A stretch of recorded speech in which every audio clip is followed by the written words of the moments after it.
sva svim je drugačija.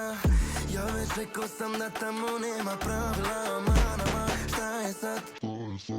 Srce hladno, ne pričam u prazno, drugi šta me kažu, to mi nije važno. It's been a while since the last car video that I made. It was midwinter with the last video, and maybe it looks funny on the shot, I checked it earlier, but this car is not super small. I mean, it's a small car, but it's not super small. I'm just a very big guy, so if you're looking at the video and you're thinking like, huh, this looks like a Lego car, then it's because of me and not because of the car. Just to clear those things up. I promised that I would make a video about the running costs for this RS3 8Y, the new version. In my previous video I explained why it took so long to get up again and making videos, personal things, personal situations. If you're interested in why, then you can check out the previous video. Nevertheless, I'm back with a video on the RS3. I have to say, I don't know everything from the top of my head, so I created a list on all the things that I have to pay for this car, which is quite a lot, even though it's a small hatchback. Do not forget, this is like a mini race car, so it also has, of course, the maintenance costs and all the costs that come with it from an actual performance car. For this baddie, let's start off with insurance cost. The insurance cost on this thing are 2,000 francs per year. So 2,000 francs, a franc is roughly a euro, roughly a dollar. You can almost, it's like, there's a difference in like cents, like 3-4 cents depending on the market. So let's say $2,000 per year. Based on my age, I'm 26, almost 27. No major speeding things, speeding fines and whatever, because if you have things like that, depending on your age again and how long you've had your license, this price may vary a lot. So you have to check that out for yourself. I'm just going to tell you about the cost that I have for this car. So 2,000 francs per year for the insurance on this car. Then let's go on to the tires. So these tires are the winter tires, and I have also summer tires. The winter tires are a square setup, so basically all 4 tires around are the same size. Winter tires are 235/35 19s for winter tires, and I believe that on the summer tires, I don't know from the top of my head, the front ones are 265 and the back is the same, I think also still 235. So the front ones are larger or wider tires to compensate or to counter understeer. Which they've done an amazing job with the new suspension. I explained that in all the previous videos. But the winter tires, so I'm not talking rims, I'm only talking tires. Winter tires square setup will run you between 800 to 1,000 francs, which is again 800 to 1,000 euros / dollars. Summer tires vary a lot, depends on what type of driving style you have and what type of tire you're looking for, because sports tires you have in very different, how do you say, tastes. Ones that I got stock on the car for the summer are Pirelli P0s. Not the biggest fan. I used to run Pilot Sport 4S's on all my previous cars. But of course I'm not gonna throw them away or something like that. I'll just run them until they're gone and then I'll buy some Pilot Sport 4S's. Those tires will again run you between 1,000 to 1,200 francs, only the tires, so without mounting, balancing, etc.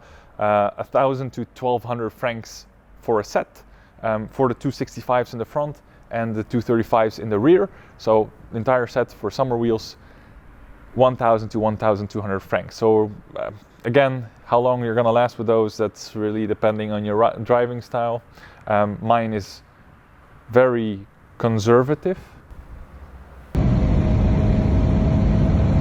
Service costs. So I haven't had the service yet, but I did ask my dealer how much it would cost up front to service these cars. So a small service A, I think it's called, will run you between 400 to 500 francs, depending on which state the filters are in and if they have to, swap everything. This is then including the oil. So I do not pay for the service costs because I already have, because I bought this as a new car, I have 100,000 kilometers free maintenance. So basically every service, everything, and is under warranty is being done. So I don't have to pay anything at all. Only thing I'm responsible for is paying the tires if I go through them, but all the other parts, including brakes, everything is covered within the Swiss package. We're running for the big service costs. Big service costs will last you, or will go for 800 to 1,000 francs, or again, 800 euros or dollars, whatever, for a big service, which includes, of course, again, oils, but all the other filters. So big service costs. I would say it's not really overpriced considering the prices of all the parts, car parts, oils and everything went up because of all the situations and things in the world. So yes, it's expensive, but is it stupidly expensive? Maybe if you compare it to doing it yourself, but then again, I have everything in the package of the car, I don't pay for it. This is only for the people who would like to buy this car for themselves without such a service package, or buy it second hand, so you know how much it costs to run. Service A, by the way, is done in 30,000 kilometers, service B is done every 60,000 kilometers. I've been into cars my entire life, and I think 30,000 is way too late for a normal car. I think dealerships do it just to save money. To be honest, I would swap the oil, especially if you drive these cars hard, every 15,000 kilometers. At least the oil and the filter. At least do those things every 15,000. Again, I'm completely under warranty. I don't give a shit what they do, what happens with the car, because under 4 years or 100,000 kilometers, everything is under warranty. So if something breaks during this time, and I will purchase additional warranty afterwards, it's all up to Audi. I'm not gonna be bothered with it. There was some guy on a motorcycle doing his exercises here, and I kind of scared him away by parking here and making pictures, and I think he's kind of afraid, you know, big dark guy in a blacked out Audi and opening in this industrial area, parking in between some buildings so nobody can see him.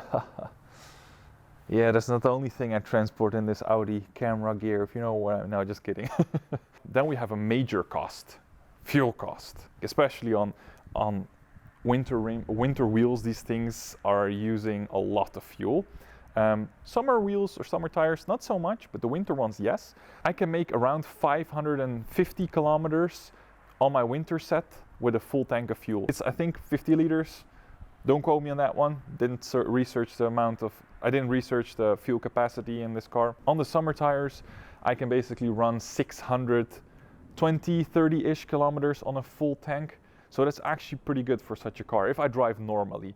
If I'm flooring it through Germany, I would say 350 to 400 kilometers max on a full tank, but I mean, again, this depends on your driving style. So I hope this video gives you some insights on the costs of running an RS3 8Y. I will be making a full review on this car. That will probably be my next video. I've had this car now for almost a year, and I've put on 22,000 kilometers already. 8 to 10 months since I had the car. And I put on 22,000 kilometers on it. So I've done road trips, everything. So I'll make a full review on combining like the things that I like, dislike, running costs, my experience with the car, if it's really worth the price, yes or no, etc. So if you're interested in that, please subscribe. It's free, helps me out a lot, doesn't cost you anything, and it keeps you posted on when the next video is coming out. So I hope to see all of you in the next video. Ciao.